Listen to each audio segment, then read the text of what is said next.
Hello ഗീസേ, ഞാൻ കണ്ടുള്ള ഒരു പോസ്റ്റ് നിങ്ങളായിട്ട് ഷെയർ ചെയ്യാണ് ഗീസ്. ഒരു പോസ്റ്റാണ് ഷെയർ ചെയ്യണത് കേട്ടോ, എൻ്റെ അഭിപ്രായമല്ല പറയണത്. ഒരു പോസ്റ്റ് ഷെയർ ചെയ്യാണ്. ചെറായി പ്രമോദ് എന്നുള്ളൊരു പ്രൊഫൈലിൽ നിന്നാണ് വന്നിട്ടുള്ളത്. ഒരു ദിവസം മുമ്പ് ഇട്ടതാണ്. 2015 ദിലീപ് മഞ്ജു വാര്യർ വേർപിരിയുന്നു. 2015 ദിലീപ് മഞ്ജു വാര്യർ വേർപിരിയുന്നു. 2016 ദിലീപ് കാവ്യ വിവാഹം. 2017 ഫെബ്രുവരി 17 യുവനടി പീഡിപ്പിക്കപ്പെടുന്നു. കേവലം 2 ദിവസത്തിന് ശേഷം മഞ്ജു വാര്യർ നടി പീഡിപ്പിക്കപ്പെട്ട സംഭവത്തിൽ ക്രിമിനൽ ഗൂഢാലോചന ഉണ്ടെന്ന് പരസ്യമായി പ്രഖ്യാപിക്കുന്നു. 2017 മാർച്ചിൽ പൃഥ്വിരാജ് നിർമ്മാണ വിതരണ കമ്പനി തുടങ്ങുന്നു. 2017 ജൂലൈ 10 മഞ്ജു വാര്യർ ആദ്യമായി പറഞ്ഞ അതേ ക്രിമിനൽ ഗൂഢാലോചന കുറ്റം ചാർത്തി ദിലീപ് അറസ്റ്റ് ചെയ്യപ്പെടുന്നു. അതുവരെ മലയാള സിനിമ ഇൻഡസ്ട്രിയെ തന്നെ അടക്കി വാണു നിന്നിരുന്ന ദിലീപ് എന്ന വൻമരം വീഴുന്നു.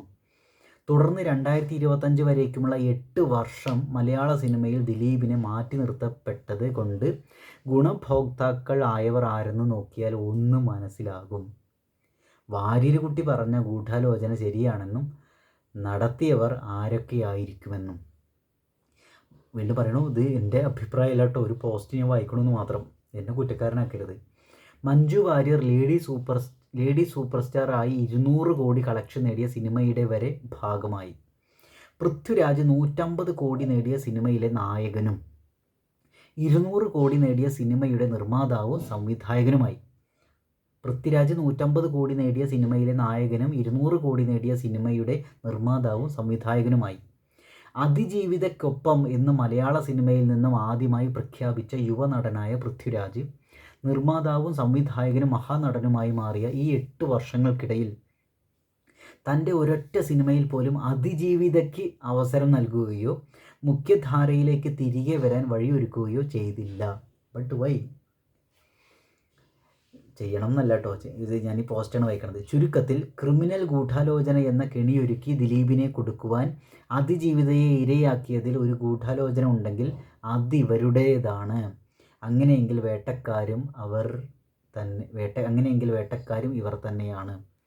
ദിലീഷ് എം എസ് എന്ന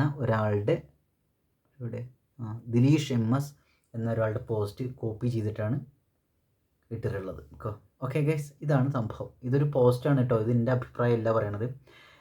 അതിജീവിതയ്ക്കൊപ്പം എന്ന് ആളുകൾ ഇങ്ങനെ പറയുന്നുണ്ടല്ലോ. അതിജീവിതയ്ക്ക് നീതി കിട്ടിയോ ഇല്ലേ എന്നുള്ളത് സാധനം, നിയമപരമായ രീതിയിൽ അതിജീവിതയുടെ ക്രൂരത ചെയ്ത ആളുകൾക്ക് ശിക്ഷ, അവർ പ്രതികളാണ്. ദിലീപിന് ശിക്ഷിച്ചില്ല, ദിലീപിനെ വെറുതെ വിട്ടു എന്നുള്ളതാണ് ആളുകളുടെ ഒരു പ്രശ്നം അല്ലേ. എന്തായാലും കേസ് ഞാനൊരു കാര്യം പറയട്ടെ, ഇവിടെ പൃഥ്വിരാജും മഞ്ജു വാര്യർക്കെതിരെ കാര്യമായ രീതിയിൽ ആളുകൾ പോസ്റ്റുകൾ ഇടുന്നുണ്ട്, സംസാരിക്കുന്നുണ്ട്. പക്ഷെ എന്താ കാര്യം എന്ന് വെച്ചാൽ എല്ലാവർക്കും ദിലീപിൻ്റെ ചോര മതി, അതാണ് ഒരവസ്ഥ. എന്തായാലും നമ്മളിപ്പോൾ ഒരാളുടെ ജീവിതം തകർക്കാൻ വേണ്ടിയിട്ടോ ഒരാളെ കുറ്റപ്പെടുത്തിക്കൊണ്ടോ അങ്ങനെ പറയില്ല. പക്ഷെ നമ്മളൊരു റാഷണലായ ചിന്ത വേണം. നിയമപരമായ രീതിയിൽ കോടതിയുടെ വിധിനെ ബഹുമാനിക്കണം എന്നാണ് എനിക്ക് പറയാനുള്ള കേസ്. ഇപ്പോൾ ഇതിൻ്റെ രഞ്ജി പണിക്കറുടെ അടുത്ത് വന്നിട്ട് മാധ്യമപ്രവർത്തകരൊക്കെ വന്ന് അളിഞ്ഞ ചോദ്യങ്ങൾ കണ്ടില്ലേ, രഞ്ജി പണിക്കർ അവരെ പറപ്പിച്ച് വിട്ടിട്ടുണ്ട്. അപ്പോൾ എന്താണ്, മീഡിയക്കാർക്ക് അവരുടേതായ ഒരു നറേറ്റീവ് ഉണ്ട്. ആ നറേറ്റീവ് പൃഥ്വിരാജ് മഞ്ജു വാര്യരൊക്കെ ചേർന്നിട്ടുള്ള ഒരു നറേറ്റീവായിട്ട്, അല്ലെങ്കിൽ ഇവരെല്ലാവരും കൂടി എന്തൊക്കെ ഒരു നറേറ്റീവ് ആക്കണ പോലെ ഉണ്ട് എന്ന് പലരും അഭിപ്രായം പറയുന്നുണ്ട് ഗൈസ്. അപ്പോൾ ശരിക്കും എന്താ സംഭവിച്ചെന്ന്? എന്തായാലും കോടതിയുടെ വിധി അംഗീകരിക്കണം, ഞാൻ അംഗീകരിക്കുന്നുണ്ട്. പിന്നെ പലരും പറയുന്നുണ്ട് വിധുര കേസിൽ ജഗതിനെ വെറുതെ വിട്ടതാണ്, അപ്പോൾ ജഗതി എന്താ ഇതിലെ പ്രതിയല്ലേ എന്നൊക്കെ. ഞാൻ ഒരു കാര്യം വിട്ടെ, അങ്ങനെയാണെങ്കിൽ പൊളിറ്റിക്കൽ ലീഡേഴ്സ് പലതിനും പുറത്ത് വരലും ചില ആൾക്കാർ ഉള്ളിലകപ്പെടുന്ന ഒക്കെ ഉണ്ടല്ലോ, സംഭവം ഉണ്ടല്ലോ. അപ്പോൾ എന്തായാലും ഒരു കാര്യം, തെളിവാണ് കോടതിക്ക് വേണ്ടത്.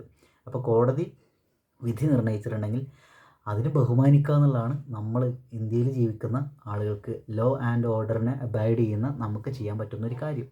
ഓക്കെ, അല്ലാണ്ട് ഇപ്പോൾ നമ്മൾ ഒരാൾക്ക് നമ്മുടെ മൈൻഡിൽ ആൾ പ്രതിയാണെന്ന് ശിക്ഷ വിധിച്ചു, അല്ലെങ്കിൽ ആൾ നിരപരാധിയാണെന്ന് നമ്മളാണ്ട് വിധിച്ചിട്ട്, അല്ലെങ്കിൽ ആൾക്കൊരു ശിക്ഷ വിധിക്കുക ചെയ്യാവുന്ന, പിന്നെ നമ്മൾ മതിയല്ലോ, പിന്നെ കോടതിയുടെ ആവശ്യം എന്താണ്?